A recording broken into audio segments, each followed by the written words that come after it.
All right, folks, welcome to Nothing is OB Golf Podcast, episode number 36.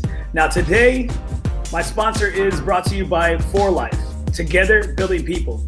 Now, For Life is some great supplements. They got all different types of protein powders, different weight loss pills, a lot of self-help pills. My good buddy, Rudolfo Mendez, he's an independent distributor. So right there, you see right there, www.forlife.com/Rudy Mendez. It's independent distributor to educate your immune system, to recognize, respond to, and to remember threats in the body. Please make sure you hit up forlife.com/Rudy Mendez. Rudy's a great one of my fraternity brothers. He does some great things, and he always takes care of people. So please check out For Life if you're able to. Now, today I have a super special guest. I've been a big admirer of his from afar. I have Rafel, Trinidad, known most to everybody as Trini. He does some great things in the community, even though he is a retired police officer.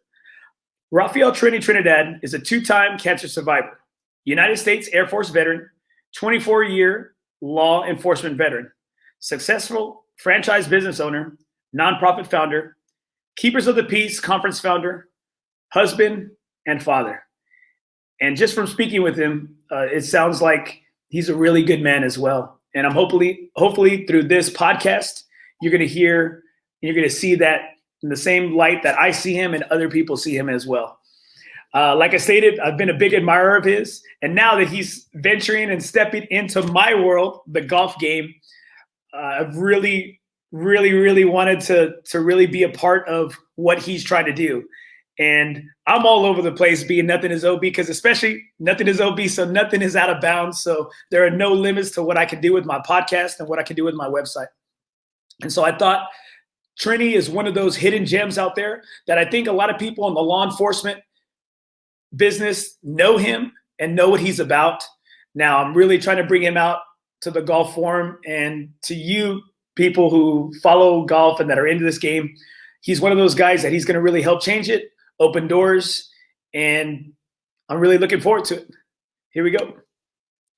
Hey, Trini, thank you so much, man. I appreciate you being on the show tonight. Hey, man, it is my honor. Thank you so much for having me. And let me just make this one note. I love the intro. I'm very, very happy that you view me as somebody that is doing something positive, and that you especially, because I have such a special place in my heart for teachers. In fact, you ask anybody that works in this organization that we work with, our nonprofit Shields for Kids, one thing I always do in any outing is I give thanks to our military. I give thanks to our first responders, and I always include teachers, because teachers, I believe, are very underappreciated. And I know, because I worked at a school for a little bit as an on-campus suspension officer, but it was in an elementary school, dude. I couldn't believe that they needed an on-campus suspension officer at that time. Now, it's quite a while ago, but I saw what teachers deal with day in and day out. And to all you teachers out there, Andy, of course, you included, you are super important to the foundation of our country. And I truly appreciate each and every one of you. Thank you so much for what you do. And you know, you talk about, Andy, me affecting lives, but I'm looking at your background and I see all those pictures. And I know specifically, with my family, how much you've impacted, the kids in our community. So you're right along with me when it comes to impacting these children in our community. And I thank you and all the other teachers for that. Well, thank you, Trini. And you've done it all, man. You've been on the other side. You've been on those side that a lot of times I think the way y'all look at it, or you view it as law enforcement and veterans, is that it's been your duty and your service. And so thank you. I'm super appreciative, especially if you've watched this show or you know anything about me, super huge on veterans, on our armed forces, because my dad being a Marine. And so thank you, Trini, and I appreciate it. And I'm so happy to be back. I'm happy to be back in school. I feel like I'm back in my element. I feel like I'm living life again. Don't get me wrong. I've enjoyed the margaritas. I've enjoyed all the sweets, hanging out with the kids, riding bikes, working on the yard, doing all my honeydews. But it's great to be back in school. And I feel like these kids give me life. And so I'm super happy. And hey, I'm in my office right now at school, but I'm doing something that I really want to do is that talk to you tonight about some golf. Awesome, man. Awesome. Well, I'm hoping I can bring some great knowledge, information, entertainment to your fans. Well, like I introed you, there's several things you do that is great in the community. And one thing that you really do is you're a founder, one of the founders of Shields for Kids. Now, one thing that really turned me on to Shields of Kids is that, hey, they have a golf tournament. And I'm like, oh, my man. I was like, hey, he knows it right. He's got it right. And so why don't you tell everybody just a little bit about your Shields for Kids? So our nonprofit Shields for Kids is an organization of officers who go out in their off-duty time and provide for kids in the community that are in need. And a lot of times some of us go there on duty because we just happen to be there in the area, and I make a few calls and they're able to show up. But most of us are there on our own dime and on our own time to give back to the children in our community. And I've always had a soft spot for children because I love the innocence. I love the fact that they are, they're pure with their actions and their reactions and on. I love that. I love Disney World. So, it gives you a little insight into that. And the reason that we founded Shields for Kids was because part of it is that as an officer in uniform, I used to get comments sometimes whenever I would make a certain effort that was beyond what was required. I would get a comment often about like, well, you're just doing that because that's a part of your job. And they had no idea that I had a choice. I could have left, but I didn't. I stayed. And so for me, it really hurt my heart that they would think that I'm only doing it because it's a part of my job. So I wanted to make it a point with Shields for Kids to be able to perform a lot of our gives in our off-duty time so that the children probably wouldn't get it as much, but the parents definitely would get that we're there in our own dime and on our own time. Now, I know you weren't able to have the Shields for Kids tournament, obviously due to COVID. Now, we do have a big event. That's why you do have a big event that Anthony Cantu out of La Cantera is really helping bring some toys to your organization, because I was reading up about Shields for Kids that, if I'm not mistaken, that normally what you do is that your toy drive and the fundraising you do is that you bring 2 gifts to the kids in your areas. Is that correct? Yeah. So, for instance, one of our biggest events is our Signing Santa event, and I think you might have a video. I'm not sure if we got it. Yes, I do. I got it. Video. Yeah, we're gonna run it on here that in a little bit. video. You'll see one of our events. It's called a Signing Santa event, and when we go to that event, it's for the children who are hard of hearing or deaf. And what we do is we usually at CBC Church at the entrance, they allow us to go in, set up a really neat scene. We get us a signing Santa. And a lot of these children have never been able to communicate to Santa before because obviously most Santas won't sign. And so it's a really special event. And we're able to give the children who are hard of hearing or deaf, we give them a little extra gift. They get 3 gifts, but we never leave the siblings out because the siblings are a part of the journey of a child who's hard of hearing or deaf. So we make sure that we give them gifts also. So that's kind of the basis of what we do with our gifts. We're about to go to a SAHA community, San Antonio Housing Authority. We're about to go to one of those communities here really soon. And with the toys that we've been given through our donors, we're going to be able to go and provide for children who live in these communities that might not be able to get as many gifts. And so we're really looking forward to that. And to your point with Anthony at La Cantera, great dude. He puts on a tournament where it's a toy drive. And so everyone who participates brings a toy and they get a discounted rate on the tournament. And that's what's going to be happening actually tomorrow. So we're really excited about that. Yeah, you might be excited, but man, I'm super ticked off. My buddies and I, we waited too long to try to get in. And I guess it is such a good rate. And you did make a great point that they're capping it off at 100 people just because you want to make sure that they finish the round. And as we know right now, due to daylight savings, it looks like it's freaking midnight, like at 6:30. And so I know the shotgun start is, I believe, what is it, at 12 or is it at 1 o'clock? Yeah, 12 o'clock. 12 o'clock. I believe it's 12 o'clock. And that's when it's going to start. And we'll have a little raffle out there to raise money for the organization. But in the end, their goal is to just be able to, have a toy drive so that we can continue our gives with our presence. Right. So with that being said, I'm going to go ahead and play a little clip from Shields for Kids.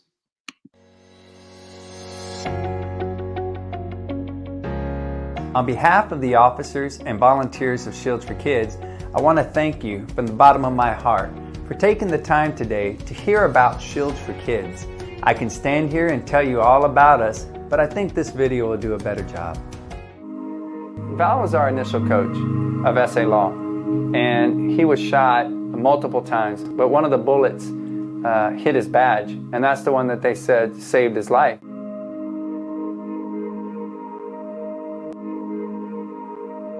It's extremely important that we interact with, different parts of the community to let them know that, hey, we are here for you and we're doing this on our own time. Nobody's making us be here. That we're doing this because we want to do this, because it's the right thing to do. We're here to serve the public and serve the children. Shields for Kids we're 10-11, which means we're backup for them. And kids sometimes don't have their own voice, so we're here just to help them. It's just been a phenomenal organization to be involved with. They're giving back to their community on their personal time, with their personal funds. Just to come love on their community is just an amazing thing to see. It's being able to look back when our time comes and go, man, that was neat what I did for this child. Our commitment doesn't end when our shift is over. And I think that really summarizes what it is that we're doing. We're here after our shift is over to show in a different way how much we care about the community and the children within that community. Now, hopefully that gave just a little bit of insight to what Shields for Kids is and what y'all do for people. Now, I thought that was super interesting. The 211. I'm not in the law enforcement game, and as much as I know, it's like most people is just you see it, from what you see on TV or the movies. And so I really like how you use that code and as backup, because what, like you stated earlier, towards the kids that are deaf and their siblings, you're really trying to give a voice to the people that are voiceless.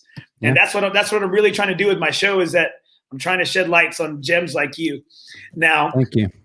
Why don't you tell everybody just a little bit of your background, your family life, and how you came into law enforcement, obviously through the military, but why don't you give the viewers just a little bit of who you are as a person? Yeah, what's interesting about what you just said is that one of the biggest discoveries I've had here recently, after I think it was my second bout with cancer, is, I started thinking about my why. I listened to a lot of motivational speakers. I listened to Alan Watts, Les Brown, Martin Luther King, Tony Robbins. I listened to a lot of different people. And one of the things that struck me was, man, do I really know my why? When your mortality is threatened, it really makes you start to really get into some deep thought about your existence. And regardless of your belief, regardless of whether you believe that there's an afterlife or this is it, either way, this is our current existence. And how are you maximizing your time in this part of your existence? And when I thought about it, I was like, man, all right, I really need to think this through. And then it came to me so quickly. I thought about it. I said, man, you know what? My why is to provide for people. That's what I've done all my life. My mom, my dad, they raised us as Red Cross volunteers. We used to go to Lackland at Wilford Hall, and we were Red Cross volunteers. My sister, she was a Brownie. I never got into the Boy Scouts. She still is. She still is a Brownie. Dora's still a Brownie. Yeah. So it was making sure that we understood that it wasn't just about receiving; it was about giving. So I joined the military. I'm extremely proud. I don't know if you can see my background, but I've got my country's flag, and then I've got the thin blue line flag. And it dawned on me that I live a life of service, and that's my why. I enjoy providing for people. So that's what allowed me to feel like, all right, now it's time to do something even more. And something bigger than myself.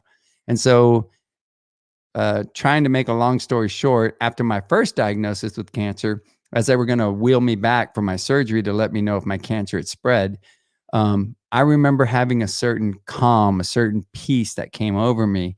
And the main reason was because of all the messages, the letters that I received, the hugs, the visits of people that had talked to me about how I impacted them, that I didn't realize I had impacted, like sitting in a parking lot after work for a couple of hours to talk to somebody about their marital problems, and I gave them that time. The young rookie, the cadet in the academy, who when I was on SWAT was very influential, and I just received this like a week ago, this long message about how after 15 years of being on the department, he wanted to reach out to me and let me know that how I had reshaped his way of thinking he was going to be as a police officer through scenario-based training that we had, that I was lucky enough to be an instructor in. And he just told me that, what I had talked to him about, the fact that I even made time for him being on SWAT, which, in the department's kind of up here, and especially for a cadet. And all those types of things were the types of things that made me realize I want more of this, because it made me feel comfortable that even if I come out of this surgery and my cancer has spread and they tell me I have limited time, I'm going to be all right, because I made an impact. I positively affected people in my existence. And so I wanted more of that. It's a little bit of a selfish kind of thing, but it's always been a part of me to provide for people. So in my military service, providing for my country; in my law enforcement service, providing for my community; in my business, Biotechs, I provide for people with my wife. It's a crime and trauma scene cleaning company. So we provide for people in some of the most traumatic times in their lives. And then Shields for Kids, I founded that organization, and that provides for kids in the community. So I just realized, wow, man, I just provide. And that's what I want to do, because that gives me fulfillment. Well, so one of the big reasons why is because you have all these YouTube vlogs, you have all these videos, you have an awesome channel. And I've followed your bouts with cancer. And I said, this guy is over, and I said, man, cancer doesn't like you, because you're just the guy that overcomes so many things. And I think you have given a lot of people hope. Now, you've especially given guys like me a lot of hope on the golf course, And so one of the things that you have all these fashion tips with Trini, softball with Trini, tea time with Trini. And I was like, man, it's like you've branded it. Make sure you brand that as like, hey, with Trini, like cooking with Trini, you have all this stuff with Trini. Like you said, traveling with Trini. Well, pretty much we're here to talk about tea time with Trini. Now, the new episode that you just came out with, your first episode was, it was awesome. Like gave me all those feels. It gave me all those goosebumps. It brought me back to one of my favorite cities in the whole world, which is Las Vegas. Yes. And so tell me, so how did you get into this game of golf? Because I know you ran a super successful tournament for Shields for Kids at La Cantera in 2018. But I want to know, how did you get into this game of golf? Well, it's a transparency, right? I met my wife and I wanted her. And when I found out her father and her brother and brother-in-law were playing golf, I was like, damn, I'm not really digging this sport. I mean, who wants to do that? I was all into like physical activity, like boxing and stuff like that. And I was like, man, the hell with golf. Golf, what's that all about? I'm into mental sports. I want to be, tough. I want to be into all these that machismo. Yeah, there you go. I want to knock the hell out. If I'm going to go play golf, I'm all in it for the drive. I don't care where it goes. I just want to knock the hell out of it, right? You know what they say? Chicks dig the long ball. Well, I have a short game, but I got my wife already, so who cares? Hey, so here's what happened. I ended up going to play because I wanted to get along. And I went, and man, I'll tell you, after the first round, I went and bought a brand new set of TaylorMades. I really enjoyed the game. It was fun because the thing that I love is camaraderie. It's what I love in the military. It's what I loved when I became a policeman. And then ultimately when I joined the SWAT team was because of that camaraderie. I love that. And in golf, I found that same thing. I mean, you spend quite a few hours on the course with people. And it's cool, especially if you include the after golf round. You know, you sing around, eat a burger, whatever you want to do, have a few drinks. And so that's how I got started into it. You know, I wanted to get in with my wife's family, and ultimately I was able to hook her, and it just kept going. So that's how I got into it. What ended up happening is I realized it's going to take time to get really good at this game. So what I learned to do was over time, I learned to enjoy the atmosphere of the course. I enjoyed traveling and like visiting. Really, we're in Hawaii, and I golfed at, and I had no idea what I was doing, Andy. I'm telling you, I'm horrible. I'm a horrible golfer, and I make it very clear when you watch the show Tea Time with Trini. You're not watching for golf tips. You're watching to know that, like you said, Andy, when we talked before the show, if you're going to have a destination, like a vacation destination, and you're thinking, hey, man, maybe there's a course I want to play there. I travel a lot, and I started thinking, well, why not traveling with Trini so I can highlight where I go? And why not tea time with Trini? Knock out two birds with one stone, although I don't really want to knock out any birds because I like birds a lot. But I'm just saying, you know, you take care of both those things, and it's what I'm going to do anyway. And other people are interested, so why not do it? And that's what I did. Well, you know what? We've all done some crazy things for women, especially my wife. You know, I was in college for a good amount of time, joined a fraternity, Delta Sigma Phi, and I really enjoyed myself. But my girlfriend at the time, which is my wife now, she really made me motivated to want to get the hell out of school because she was super motivated. And so I said, I probably wouldn't have graduated college without her. So yeah. I'm like, you know what? I can totally understand why you'd play a game of golf. And I remember you tell you know, for a girl. And luckily, you know, hey, thank the Lord it worked out, right? Yes. It worked out for you. Yes. So, yeah. So tell me, you know, with getting into this game, what is some of the things that you like that the game does bring to you? I know, yes, we have those times that we're all frustrated. And I know for me, it's kind of like a different type of frustration. So what are some of the things in the game of golf? You know, you did say the camaraderie. You know, you're huge into softball. I know you played a good amount of years, you know, for SA Law, and you still do a good amount of stuff for you know, law enforcement in softball tournaments and things of that nature. Besides the camaraderie, what are some of the things that you like about being out on the course? Well, I absolutely love when I travel, especially. I mean, some of the local courses have some really neat courses that, you know, have some neat views. You know, here in San Antonio, we have La Cantera that overlooks Fiesta, Texas. You know, has some great rolling hills. I mean, just beautiful tee boxes. And one of the things I enjoy, probably the thing that I enjoy the most, is getting on a beautiful tee box and just taking in the view. And then when you're able to get to a green that you can't read, because I'm not that good of a golfer. So when I get to a certain green and I, like in the Wynn, was probably one of the most challenging places to play as far as the greens were concerned. It was extremely hard to read those greens, but I had a caddy and he helped me a lot. And so I started to appreciate the tee boxes, the greens, and it was just the beauty and the separation from the everyday that you get from being on a course. It's a therapy.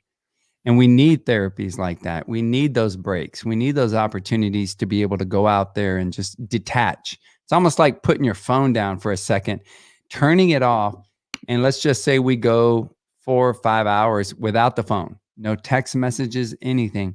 If you go 4 or 5 hours without your phone and you're in, you know, maybe like we just left South Lake Tahoe not too long ago, you put your phone down, you'll find that you'll take in more of what's around you naturally. That's nature, you know, as opposed to maybe missing things because you're picking up that phone. And that's what I love about golf. I try as hard as I can when I go to a golf course to leave the phone out of the game. and to be able to just enjoy the course for what it has to offer. And that's what I like. It's a therapy for me. I think you're spot on there. I think for one of the organizations that I do a lot of work with, Fairways for Warriors, and even my dad coming back from Vietnam, being in the mess, being in war, in battle. I think without my dad knowing it, all the years he played golf, I think without him knowing it, it had been his therapy. And then for these Fairways for Warriors, because it's an organization for combat vets. That's with Steven, right? Yeah, with Steve. Yeah, with Beto. It's Steven Escobedo. Yeah. Sorry, I know. Come on. Nobody really wants to claim they know Beto, or And so he's a good buddy of mine. Another Marine. Another Marine right there. Yeah. And so I've always tried to shed light. I appreciate your service, Andy. Oh, no, thank you. It's not. It's like my dad always says. It's just I'm glad it's. I feel like that's my duty. You know what? Y'all gave so much to us. I understand. I feel like it's the only way to pay. You know the drill. You're just paying it forward. Yeah. And I've met a lot of the guys out there, and I think if we take those organizations like Fairways for Warriors, Wounded Warriors Project, they don't have those forms of therapy. Because it's like you stated, it's therapeutic. It's getting out. It is having that camaraderie with the other guys, and it's these guys checking up. Like you said, for Shields of Kids, it's backup. It's checking in on each other, because you know how it is in the grand scheme of things. You got a wife, you got kids, you have a business, you have your own responsibilities. It's nice to be out on the course, and like you stated, put that phone down for a little bit and just stop and smell the roses. Take in the good hole. And after maybe a hole, ate your lunch or whatever, and you're like, man, that hole kicked my ass, and then sometimes you're like, I got the better of it. Now I have some clips. Over here from the win that from one of your first episodes of Tea Time with Trini.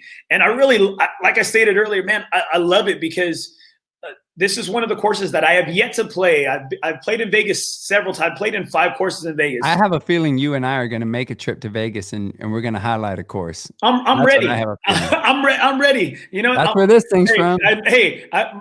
My wife can tell you, my clubs are always in my truck. I have an extra change of golf clothes. I'm ready to go. All right. So I'm going to see right here if we can put up these clips right here from the win right here. Awesome. He is my first caddy ever. How do you feel? Ain't none of y'all better stop us. Might just pull up on some nonsense. Ain't no limits on my conscience. I don't know, you don't know, we don't know. Stop us. I don't think nothing can stop us. Ain't none of y'all better stop us. I never wash my balls. I just do. But I really don't, so it's cool that John's here to wash my balls for me. Thank you. Oh, look. Okay, part 3, number 5. It's 120 yards today. You can play it at the flag or you can play it right of the flag. If you hit anywhere right of the flag, it'll kick it back over to the hole. So just make sure you play 110 yards at least. Start it at the flag. What's that tree called again? Check it out, Audrey. A weeping willow. Pretty neat. I like that tree.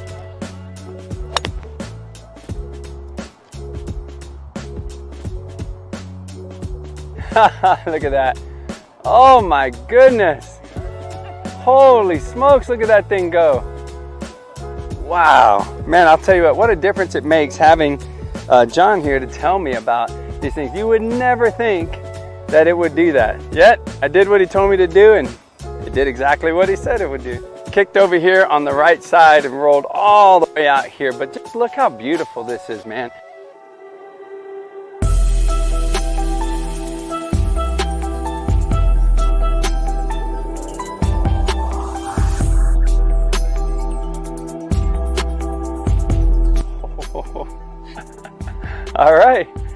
All right, so I'm gonna be attempting the fun putt, because the traditional putt just take me towards the hole. I like the fun in life. That's what I'm gonna do right now. So check this out. John's standing over there and he's telling me to hit to his feet. I want you to know what kind of faith it takes to do this type of thing, and I will. So the key is just to get the right timing to, or the right amount of power so it just hits your feet, right? Roll it back. Get up there, get up there, get up there, get up there. Ah. Look at that thing roll. If I'd had a little bit more up, it would have rolled down. Wow. Good. Well, as we move on, I can't say that I'm happy. I'm actually kind of sad. I don't want it to end. That's a great day out at the golf course, man. When you can, well worth it. when you are happy at the end of a day of golf where I haven't had, I seriously have not had a single moment of frustration, anger, like, you know, nothing real. I mean, it's just been a great experience, man. And I'll tell you, I think a big part of that is John. I do too. I think your wife was hoping for that. You were going to say the big part of not being frustrated was having you right next to me, baby. She did really well. Hey, she did. She filmed the footage, right? She filmed the footage. Yeah, she did. She did. Is she for hire? No. Was that pro bono? She's on a solo contract. But I'll tell you what, I've never had a caddy before, and it was so cool. It was so stress free. And I don't know, Andy, if you played with a caddy or not, but man, I absolutely loved it. It was like, I mean, all you had to do was just make the shot and just enjoy the course. The guy would tell you everything about the course. He would give you the history. He would say, hey, tell me what you'd like. Would you like for me to give you instruction right off the bat? Do you want me to let you play 3, 4, 5 holes and then I can help you out? That was really cool for me because I did do that. I went a couple of holes, and then it was like, all right, man, give me some pointers. And it was just really neat to be able to experience having a caddy. It really made a difference. And that's a part of the price because it is expensive to play there, but I highly recommend it. You have to, if you've never done it before, it completely changes your stress level on a course. And so I think it's a really neat thing to experience if you've never done it. Now being 41 years old, everything I've done, it's you got a team, I'm a one man team. So everything that I've done pretty much has been through YouTube and just kind of, getting referrals and tips from other people. So, yeah. I love this StreamYard. It's brought us together. Yep. We're side by side with not being in the same room, and yep. Also, we get to see some of the comments from some of the people right here. This is a friend of mine, Margaret Garcia. This is really nice. Thank you for everything you do for your community, Trini. And then we got Audrey over here. Yeah, I love the way you live, Trini, and love how you always find ways to get back to your beautiful SA community. Thank you for all you do. And can I comment on that real quick? Oh, of course. Andy, I've been a police officer for 23 years in San Antonio. And despite what you see in the news and how they build up, all the division, San Antonio has always been a badass city to work for. They truly appreciate us in law enforcement. The things that are highlighted sometimes, you only see that aspect of it. I lived it. And I lived it through, with special operations, we were always called out for different things. And San Antonio is truly one of the greatest cities in this country when it comes to behaving. I'm telling you right now, man, I've always been impressed, and I want to let San Antonio now on your podcast that we in law enforcement in San Antonio truly feel the appreciation you have for us. So I won't go too long on it, but I just want to at least comment on that because it's really a neat thing. And you got Dora. I just saw her a little while ago. Ashley played a hell of a game here a little while ago. Awesome collaboration, Andy. You guys, your team. Hey, you know what? It's nothing pretty. I'm going to tell you that much. I just shake my head a lot, but you know what? These girls are scrappy, dude. I love them. They're scrappy, and I'm like, it's just like me. I'm a little 5'4" dude, and I'm like, they've really taken my personality. They're all, for the most part, with the exception of my daughter, they're all bigger than me, and so you know what? They're really scrappy, and I love them to death. And they're really, you know what? Their team is like supposed to be a true reflection of their coach. They play hard. They play with class. They don't give up. They don't quit on each other. And I love them. I love them. But hey, we're talking about golf right here. Now, yes, I have had a caddy before. About, I'd say last month, I took a trip and I had some of my buddies on the show. They live in Richmond, Texas, which is just right before Houston, if I'm not mistaken. And they took me to some badass courses out there. Like Really? guys like me, I couldn't get on. You could definitely get on, but Yeah. but not me. Guys like me, I can't get on. And they took me to Black Hawk and they took me to Carlton Woods, a Nicklaus course. And we had at Carlton Woods, we had a caddy, a 4 caddy, because I think, did John write on the back of your cart as you were driving? Yes. Or okay. Yes. See, well, he did that. He would take turns and do that. His name was George, and he was like the king of the one-liners. I mean, this guy had Cool, he was just like, he would look at read the putt, and he'd tell you something. He'd be like, it's a Lance Armstrong, and we're like, what? Looking around, that means 1 ball left. Oh, that makes for a great day. Oh no, but he was just. That's good. We had some adult beverages. We had some libations out there, and by the time it was, I wanted to record him. I said it just had I needed a body cam. I'm sure you had maybe throughout the years. I needed a body cam just on him because he said a lot of great things, and then he'd be like, he'd look at it, and I'm just waiting for the read, and he say, it's an Elton John. And I'm like, what's an Elton John? Just put it in the hole. Oh, I would love that. Dude, I want to go there and I want to request that guy because he's good, man. That's what you go out there for. Now, here's the thing. Andy, I don't know what you shoot. I will shoot, on a good day, I'll shoot a low 90s. On a bad day, I'll shoot a high 90s. Very rarely do I go over 100. And also very rarely do I go under a 90.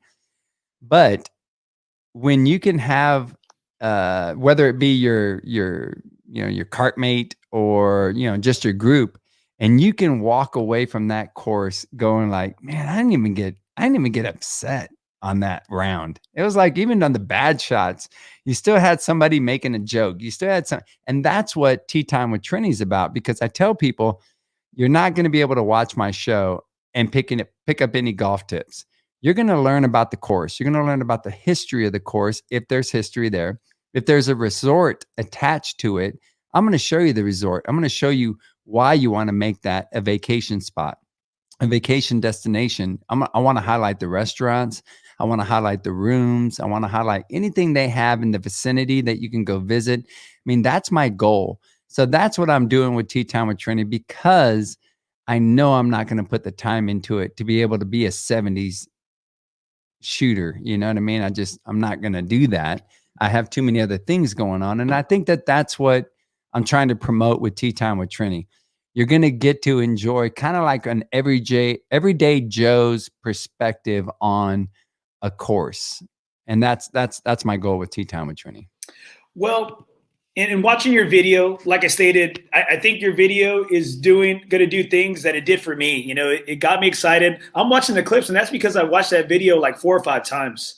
And just, I'm trying to make sure I do my homework on you, and your golf game. And I noticed how Joe, the caddy, in that clip, it didn't show it, but he told you exactly where you wanted to be on that green. And, sometimes, hey, just because they tell you where it needs to be, you don't always put it there. But you put it there. And he said it was going to trickle back. It's going to trickle away from the hole towards the water. And sure enough, you hit on the green. And sure enough, you're like, yep, there it is. There it goes. There it goes. And it's so hard to believe these guys.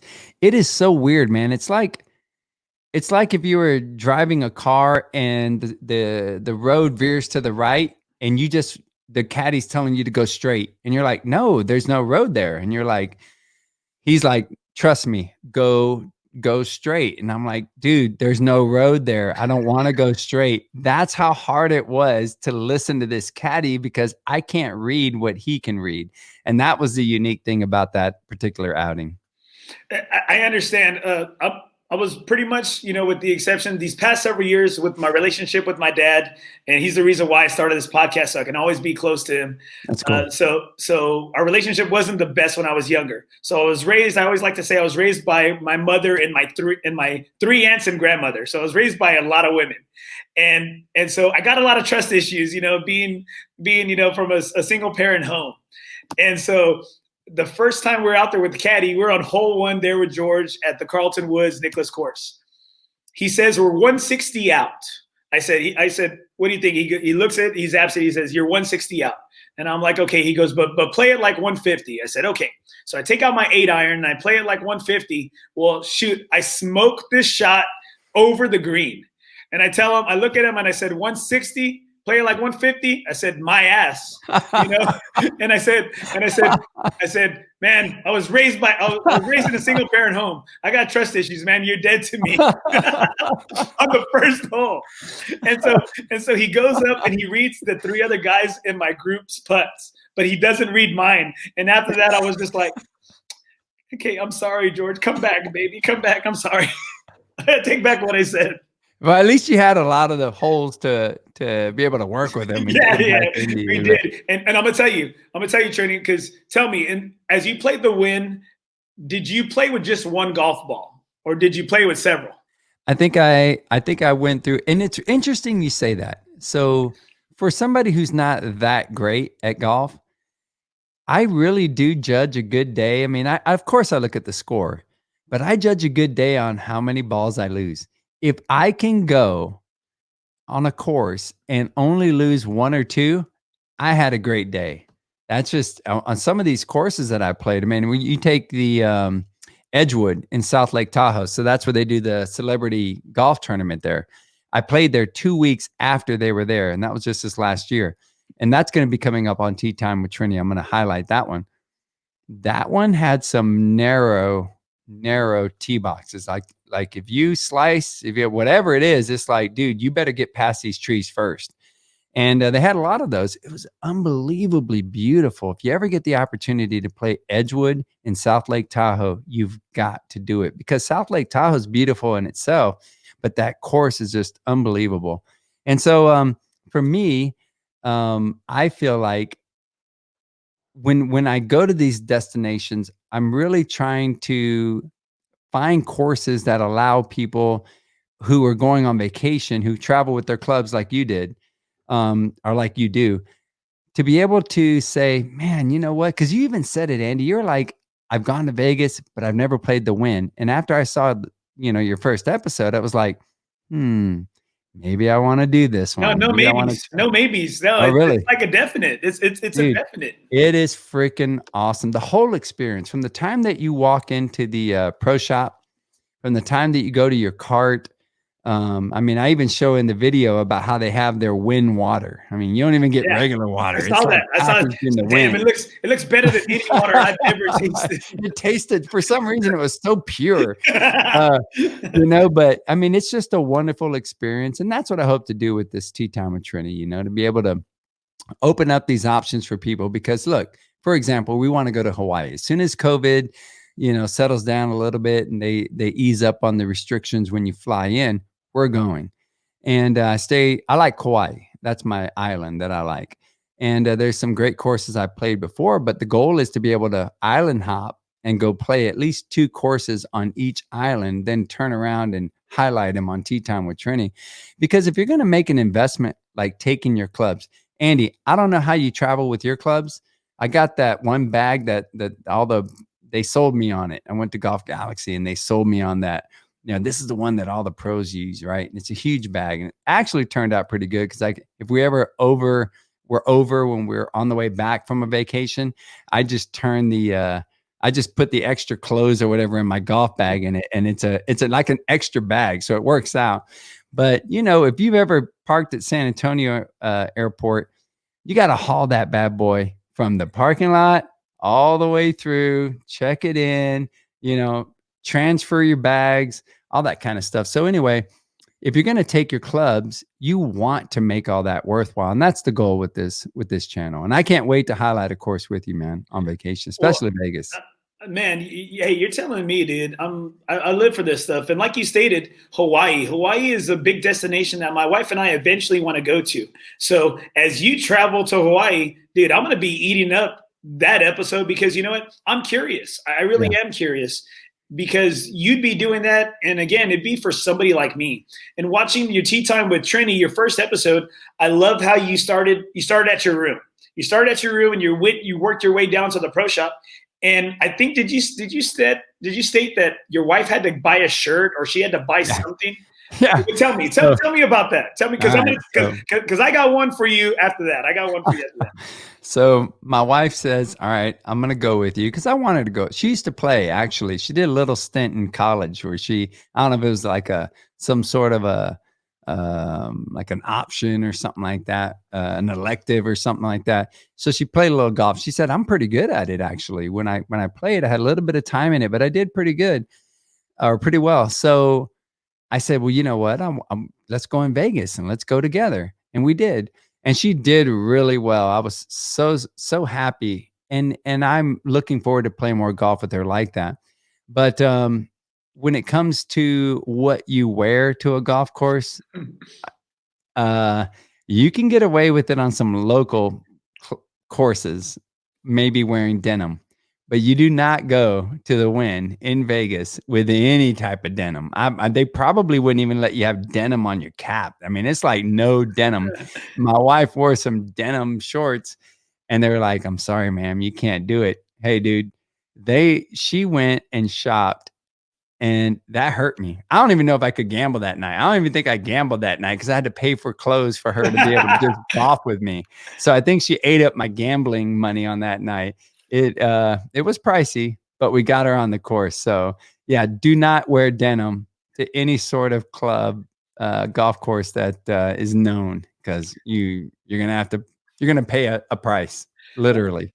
Well, see, that is something that's good that guys who don't travel and want to play when they do go to certain destinations, who occasionally take their clubs. I think that's a great freaking tip. Because you know what? Again, if I would have saw that episode when my wife and I we went to our first time to Cabo, we played it. It's the top-notch course there in town. It's called Cuiveta.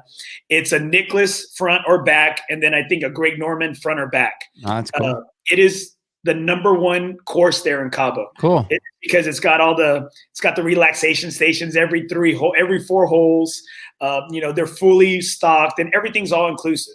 And it's an immaculate course right off the water, right off Cabo San Lucas. Awesome. You can see the what is it, Sea of Cortez. And when we get there, and my wife's coming with me. Hey, I got a pretty caddy on my side, right? She's wearing, I think, like a cutoff. Not, it's you're on vacation, right? So you know what, the wives, they're looking great, right? They're looking their best, Yeah. but they probably not ready to play around the golf, right? And we're there, and they tell my wife that she has to wear a polo, right? And I'm looking, and I'm just like this. I'm seeing all the prices of these polos, and I'm just like, oh, they got you. You're yeah, there. they got me bad. You're there. And I was over here thinking, do you mind waiting, here around this area until I'm done? But you know what? It wouldn't have been too good of a vacation. So I said, Yeah. you know what, paid babe? a higher price. That's right. I said, you know what? There's a really good sell rack over here, and my wife's like, oh yeah, you know what? I'm gonna make something work over there. And I say, you know what? That's why I married you, because Yes. you make it work. And so, that's a good tip. And I'm like, man, if I would have seen your video, that's something I could have picked up on and told my wife. Because from now on, my wife's like, hey, when we go to Cabo, don't worry, I brought that same polo because I'm ready to be appropriate on the course. Yeah. Well, I'll tell you, I like what you're saying because it gives me even more of inspiration when it comes to what I do with future tea time with Trini's. Because, for instance, I went to South Lake Tahoe for Thanksgiving. And I took my clubs, hauled them, did everything we talked about. And in the end, I wasn't able to play around because South Lake Tahoe shuts down right before Thanksgiving. You won't find a golf course in South Lake Tahoe that is open. The closest golf course is in Carson City. And it's not too far, 45 minutes, an hour away. Now, is that closer to Vegas? I guess or is it? It's going towards there. North, Yeah, it's north, going south, towards there. or Yeah. It's going towards Vegas. It's just, and it's not that far. I could have done it, but I woke up a little late and I said, the heck with it. I mean, I wanted to, but I didn't. But I thought it was interesting to note, and so I think it's neat that you're saying what you're saying, because it helps me to bring more value to people who tune into Tea Time with Trini if I'm able to bring up things like that, because you don't always know that about, like South Lake Tahoe. Okay, so here I'm going to show you something, because you asked, if I travel with do I have something to travel with my clubs? So I'm going to show you. Oh yeah, that's a love. That's a love. That's a true love right there that will never be broken. It is. Now, I'm going to tell you, it was one of the times, I can't remember I think we were in Cancun or Puerto Vallarta, one of those, because we try, with the exception of this past summer, we try to hit up a different part of Mexico every time we go. And my clubs got lost. And I was freaking out. Like, I'm over here waiting by the phone in the room. I said, okay, they said they were going to call and they haven't called. They said they were going to call. Everyone's meeting down for drinks. I'm waiting for the damn call. I'm waiting for this call. And that's personal. Yeah, it is. And because, you know what, Trini, I like to think, hey, anybody taller than me, they're a big dude. And I think in my eyes, you're a big dude. And so I'm a little guy. I got these clubs. These are custom fit for me. I think they're cut down an inch or maybe like a half an inch. These are fitted for me. So I'm not one of these guys that can go and rent clubs because I rent them. They're too big for me. I'm not, and so. Yeah. And it changes your game, man. When you go and you're playing a course, I mean, you're there and you're thinking, this may be my only opportunity to play this course. I want to do the best I can. And it's very personal to have the clubs that you have the confidence to attempt some of these, holes. I mean, some of them are not easy, especially if you're facing wind, right? So you're going to some of these courses that I've heard you talk about, and some of those may be oceanside. They may be really elevated where the wind's coming into, and man, if you have clubs that aren't your own clubs, and I didn't even realize this until probably a couple of months ago, how important it was to be able to have your own clubs when you're playing a course on vacation. And that's why it's worth all that lugging around, Oh shoot, yeah, it is. You'll see me. I'm like you stated, when you come into San Antonio, the airport, and then from where the baggage is to where your vehicle might be, or where you're getting picked up, shuttle or Uber, whatever. Hey man, you gotta lug them. And I always tell my wife, I said, you know what? I said, baby, I'm just letting you know, my carry-on or my first baggage, it's my clubs. I'm sorry, like we're going first class. My clubs are going first class before you. Yeah. All right. So tell me, Trini, you played a good amount of courses and you're venturing into this, golf game. What is your favorite course here and around town or in the South Texas area? Ooh. So there are different courses that I enjoy for different reasons. But again, going back to what I enjoy the most about golf is the picturesque tee boxes. And for me, it's La Cantera.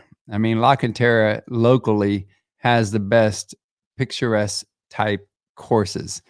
And I love JW Marriott, the TPC, the Oaks course. I love that one. That was my first, or it's actually my next episode that's coming up. And just by the way, we have some great drama with this next one. And golfers are truly going to appreciate this show because we've all been in that situation. Even if you're a horrible golfer, at some point you're like, oh man, I want to get below a certain score. I've got 2 holes.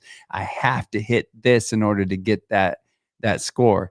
And so for me, the best one that I've played locally is La Cantera. And I just love their hills. And I love, as far as public courses that are, a little more affordable. Yeah, municipal courses is what's the one off of Hausman?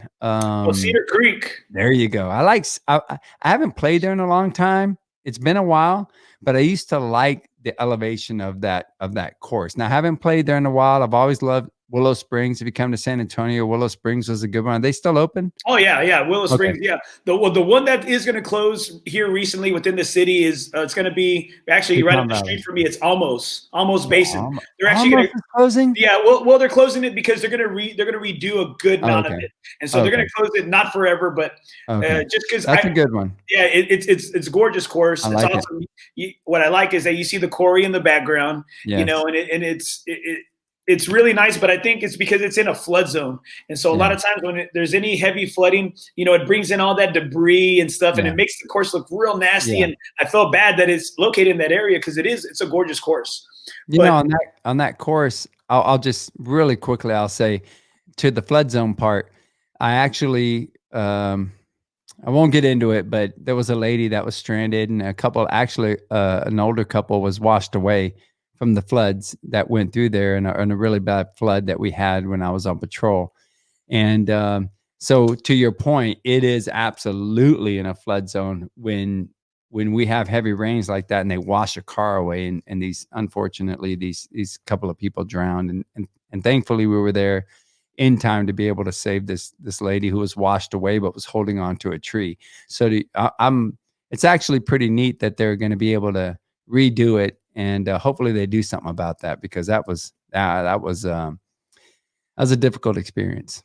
That's very unfortunate, you know, and I think a lot has to do with the safety because I'm sure you know in that almost basin area, you know, I think I remember it was the flood a few years back that had raised all the way to the level of of the highway, right? Or the freeway, right? That's the one I'm talking about. Yeah. Well, at least when I was on patrol, it was over 281, completely over.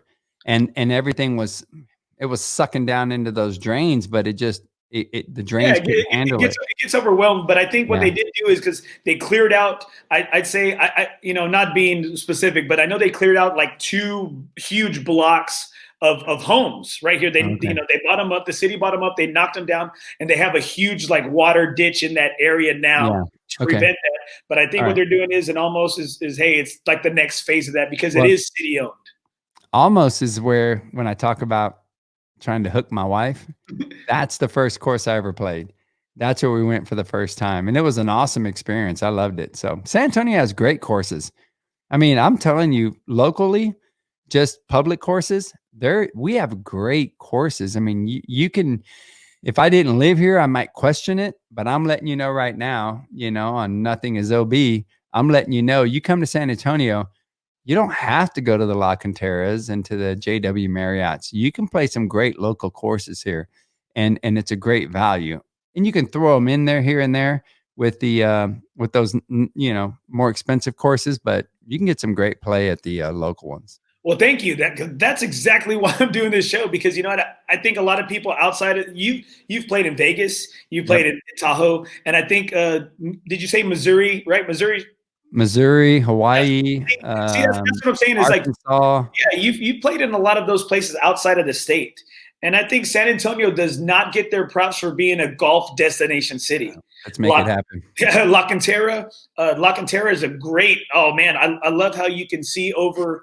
I think it's the Palmer course, the resort course. You know, from right there on the adult pool side, you can see right over, which is beautiful, which is immaculate. There in the hotel and the amenities, and then you have Hyatt Hill Country again, who's got 3 championship 9-hole courses, and then you have TPC that's got, you know, the canyons and they got the Oaks, and then right down the street they got Canyon Springs from it. So I just don't. I really don't think people give San Antonio the props that it has. And then if you want to go, you know, because we got all the different types of terrains, like Cedar Creek. Hey, there's some mountains, there's some canyons, and then you can go up to New Braunfels. You know, New Braunfels got Landa Park. They redid Landa Park. It looks, oh my gosh, it looks amazing. Oh, it's such a short course, but I mean, well, it's still kind of long for me, but it's so immaculate because, you know, because you have the Comal going through it, and it's gorgeous. And I'm glad to hear you say that somebody who has been, who is getting into this game on featuring courses. And like you stated the other day to me, is that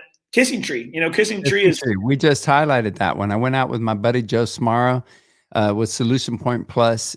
Great dude, super impactful for our community. and for our first responders. Anyway, we went out together and we played Kissing Tree, and he told me, he was like, man, we got to go out there. And I went out there. I was not disappointed. There are a lot of gyms here in and around close to San Antonio, and you could probably spend a week here and just get your fill on some great courses that don't break the bank. All right, Trini, tell me, favorite golf movie? Oh shit. I haven't gotten into the golf movies yet. I haven't yet. So I don't know if I even have one. I mean, what comes to mind? Some Caddyshack. I mean, that's what comes to mind, but I haven't gotten into it. Now, what I do love is documentaries about golf, because what I've learned to appreciate that I didn't understand in the beginning was how golf is probably the most mentally involved sport that you could play. See, I was always into like boxing, like I boxed, and that does take a lot to step into a ring, especially if you're going to have family and friends there and they all know about it. I mean, that's difficult to walk into a ring. But to be on a golf course and to have the mental focus that it takes, not only to play one round, but if you think about these pros and you think about how they have to play, not only they have to qualify and then produce in the tournament, like the big tournaments, that is unfreaking believably mental. I can't imagine. I mean, when some people are bothered by music playing or talking in their backswing. Can you imagine these pros that are sitting there with all the crowd and all these people watching, and everything is on the line that they've been working for all year to qualify for the tournament and then ultimately play all the rounds that they need to play to just make it to the final round? That is unbelievable to me. You want to talk about mental focus? Golf is a freaking challenge. That is a great, great, great game when it comes to mental focus. I totally agree with you, and I know you've competed, you've been in the trenches on battling and protect and being on that side of law enforcement, and as a veteran being in the military. It's a different type of mentality when you're out there on the course, because you're right over a 4-foot putt and you might got like a couple bucks on the line, and you start to think about a couple of things, and then you start to think, your mind wanders. You're like, oh, did I defrost the meat? Did I take the meat out for dinner tonight? Oh gosh, my wife's gonna get ticked off because I don't know if my daughter finished her homework or whatever. You get all these little things and just little stuff that have nothing to do with the game just kind of creep in, and you're just like, hold on, what's going on here? And you create a lot of self-doubt. I think business people have the most difficult time, I'll bet, because I run, my business with my wife, and then I run our nonprofit, and then I'm trying to do things when it comes to our Keepers of the Peace conference coming up. There's so many things going on that, to your point, if I don't put that phone away, I'm so disappointed that I didn't do what I needed to do before I went to go play, to put that aside so I could just concentrate on what I'm there for. And that's the most disappointing thing I've been experiencing lately, Andy, is why go if I'm not going to take care of business before I go? Because I just end up conducting business while I'm golfing, and there is no way that I'm going to be happy with my game if I'm constantly on the phone. I've played multiple rounds here in the last few months where I have to put my phone down so I don't hold everybody up. And I put the phone on speaker, and I'm having business conversations while I'm chipping onto the green. I mean, it sucks, man. Those are no-nos, Trini. I know. Those are no-nos. And that's why I'm saying that, to bring value to your audience. If you're a business person and you're going to go golf, do what you need to do before you get there so that you can leave the phone and be there for what you're there for.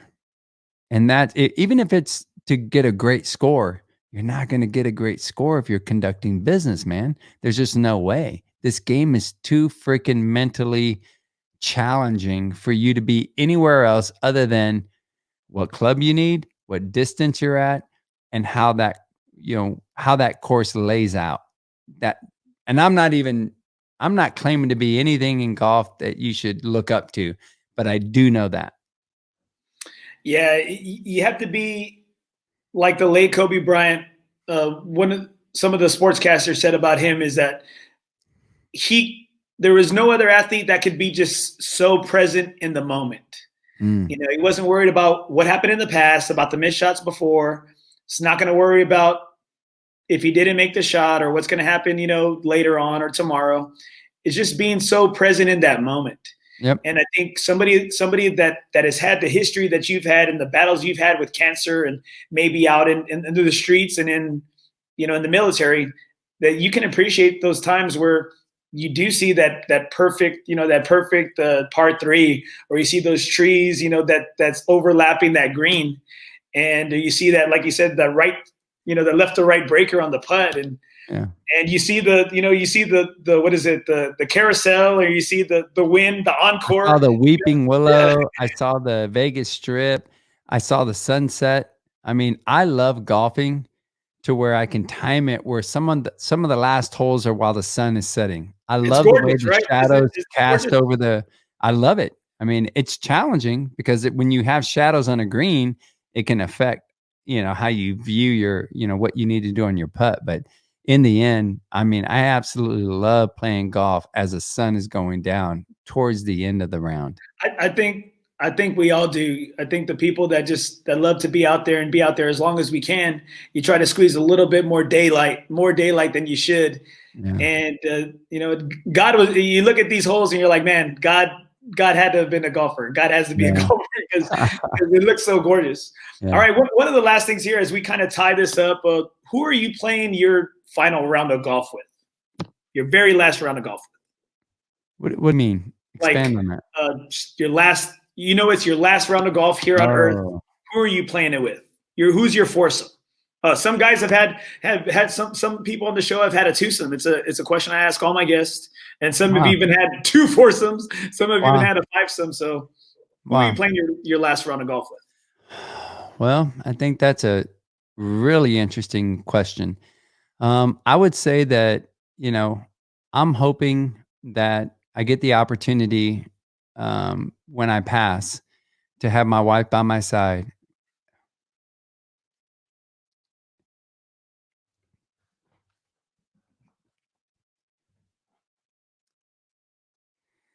And, I'm hoping I can hold her hand when that time comes.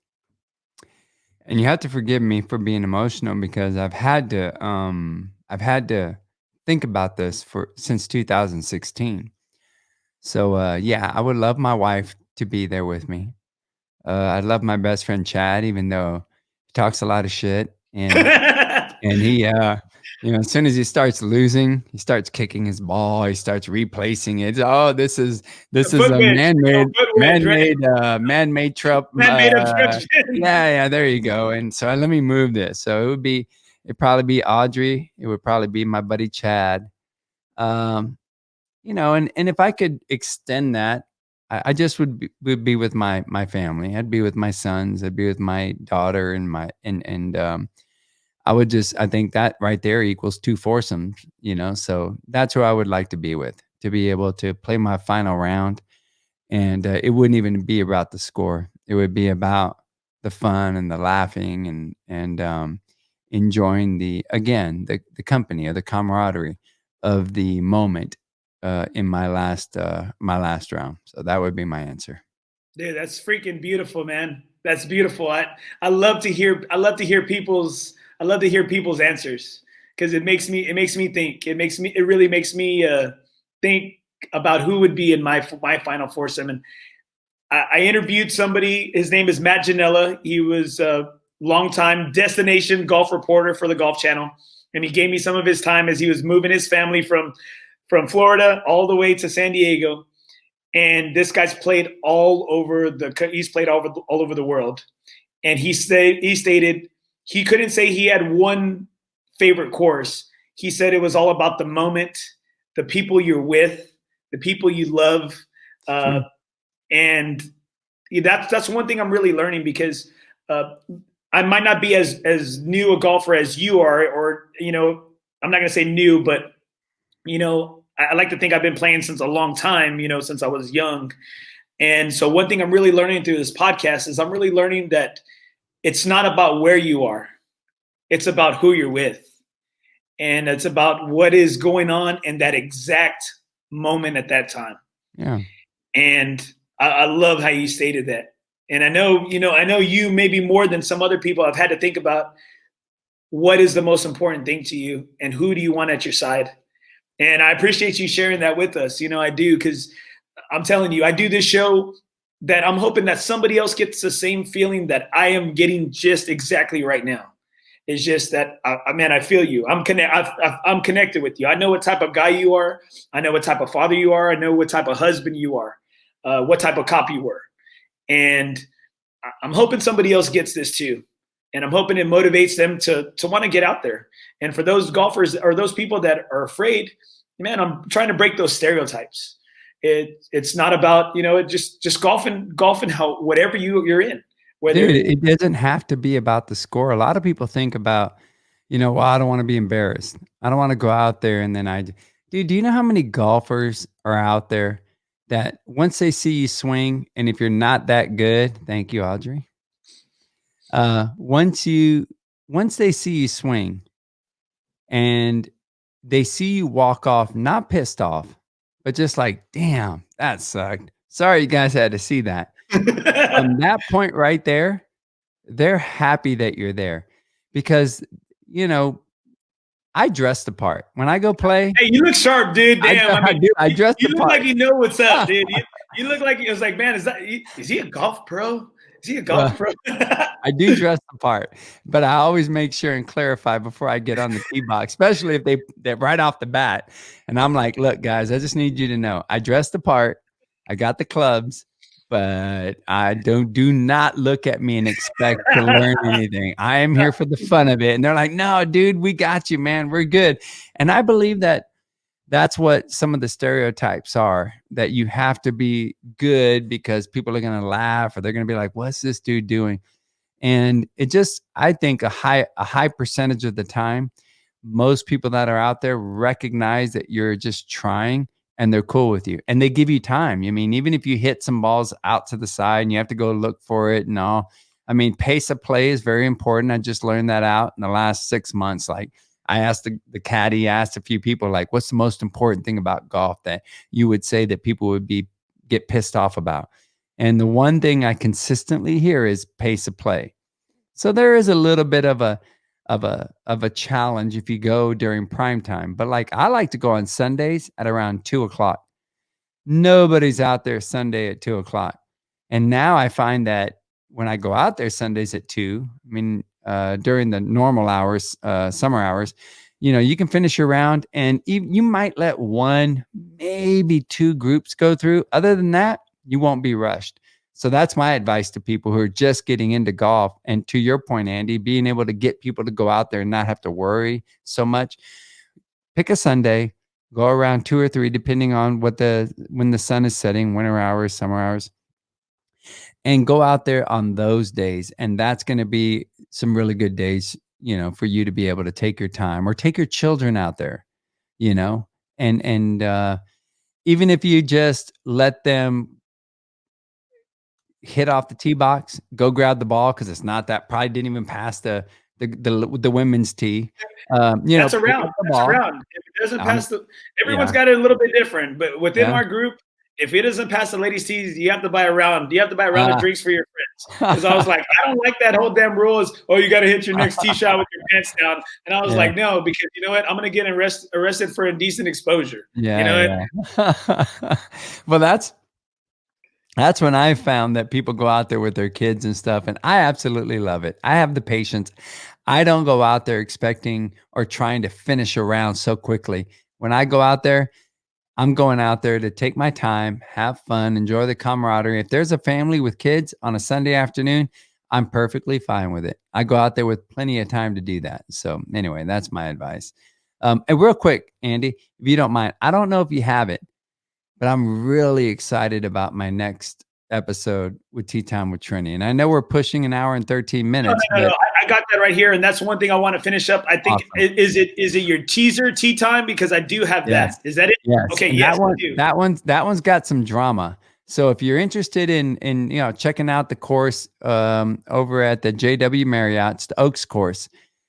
But I took my my SWAT buddy out there. He was with me along with Rick, his future father-in-law, and there's some really good drama on this episode. So, all right. Well, you know what? As we say that, let's go ahead and get to that right here before we wrap up. Cool. It's only one option.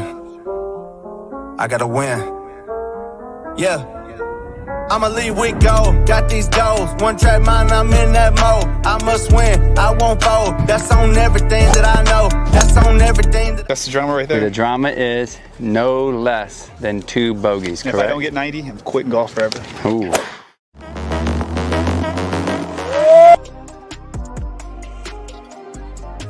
This is the only hole in the course without a bunker. The straightaway par 4 requires both accuracy and distance off the tee. The key to this hole is finding the green with your second shot. There are no bunkers. The green is long and narrow. So you heard the man. No bunkers. By the way, this is the only hole that there are no bunkers. Really? Straight away. So there should be no excuses. There you go. There you go. Yeah, there you go.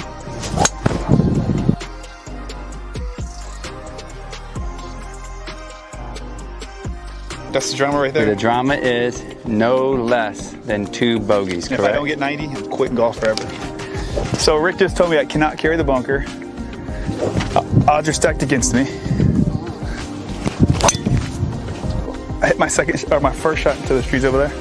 And so I took a 60 degree and I just filleted it open and I hit it over a tree. I knew I wasn't gonna reach it, but I gotta go up and down to get a par. Remember, I have a bogey to play with. Bogey on this hole, bogey on the next.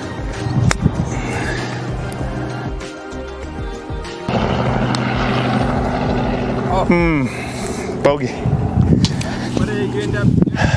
Bogey. So I got to make a bogey on the next.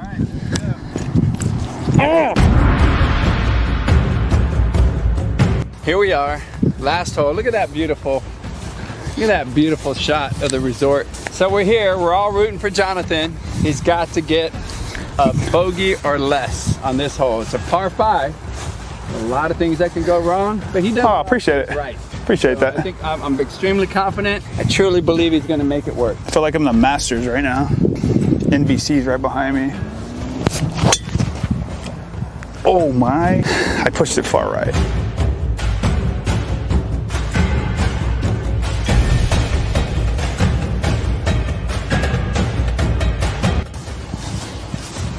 I'm going to have to drop.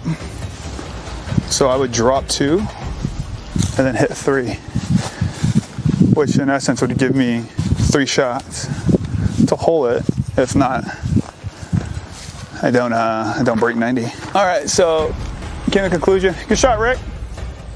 That I hit it OB. So what we're gonna do, how you play that is the last point of entry where it goes in, you drop there. So I'm gonna drop a stroke, which is 2. Now I'm gonna hit 3. So I just lost a stroke by hitting it at about somewhere.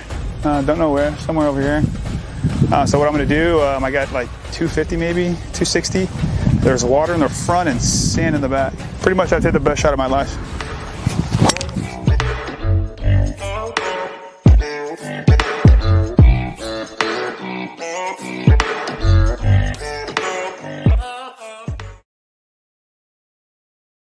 Ooh, that's some good stuff. I'm telling you, it is amazing. I'm into it. I'm into it. You got me, dude.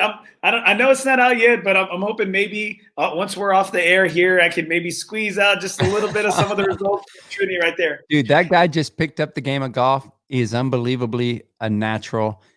That's a big boy. It is amazing to see what Jonathan is doing. He's a current SWAT team member on the San Antonio Police Department. Wonderful, wonderful person. Great heart. Him and his brother, Drew. Great family. And I'm telling you right now, you're going to be able to see what led up to that point. And then ultimately, you're going to see how it ended. And it's a great drama. So I'm excited for it. And hopefully your viewers will enjoy it. And you'll get back with me and let me know what you think. Well, Trini, I want to thank you so much for this time, dude. Man, I really appreciate you, and I hope everyone does get a lot out of your channel, because I know it's not just about golf. You do a good amount of other things within, like you stated to me, you're trying to pay it forward. You're trying to give back. You're trying to help other officers within their, their finances or within their marriages or with anything having to do with living that tough life of law enforcement.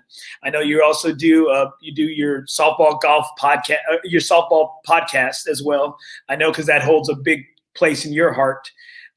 You do a lot of things to give back, and I know I've met your parents before. They've really instilled service in you, and so when you said that at an early age that they taught you about giving back, that's really what you're doing. Yeah. And I know you're giving back to this city and to this game of golf that I think, like we stated, it helps out so many people therapy wise. And you know what? You learn a lot about yourself being out there. Yeah. You do. You learn a lot about somebody. Are they a grinder? Are they a quitter? Yeah. A cheater? Right. You're right. And that's why I do think, in business and in building relationships, like you said, Jonathan and his father-in-law are out there. That's a bonding. That's a great opportunity to bond. You see, how are things going to get when maybe, you see your daughter and her potential husband, if they have problems, are you going to just quit? Are you going to work it out? You can learn a lot. That's what our caddy told us in Vegas at the Win. He was like, you will learn everything you need to know. If you watch that episode of the Win, it's our first tee time with Trini. And that's what he said. He goes, I'll learn everything I need to know about somebody in a round of golf. And if you're looking, you'll see things that will let you know about somebody. So another aspect of the game of golf is if you're wondering, is this person going to be a good business partner? Is this person going to be a good partner in life? Go play a round of golf and see how they react to it, see what they do, So I think it's really important. I know that, Kevin Curtis, he's, man, we go play golf all the time. Dude just had a shoulder surgery and now he's about to hip replacement. And I can tell you this, we've gone and played. That dude's a competitor. He grew up in my hood. He grew up over there near John Jay. And he lives in my neighborhood. And one thing that Kevin is, he's how you handle a birdie to bogey says a lot. It's true. I mean, it's really neat to see how people handle themselves in a game of golf, because it is, you can sit there and think that you've got this game down. You can have 2 or 3 rounds and go, oh yeah, I got it. I'm good. And then that fourth one just jacks you up. And it really can make you put your clubs away and go, the hell with this. I ain't doing this anymore. So I think I'll tell you, man, I have a whole different appreciation for the game of golf since I started to try to really become better at it, more proficient. It's crazy. So anyway, I love it so much. I invested in a little, I don't want to say a par 3, but it's a 4-hole type par 3 course on the side of my house. Kevin sees it coming to fruition. He drives by it every day. And I have an episode that I included in my blogs, but I'm going to have an actual separate episode on building a par 3 course on the side of your house. And that's going to be coming up soon. So I'm really excited about that. Now, hopefully I can get back on your show and we can, talk about what it's like to construct that type of a course on the side of your house. So Trini, you are always welcome on this show, brother. You're always welcome.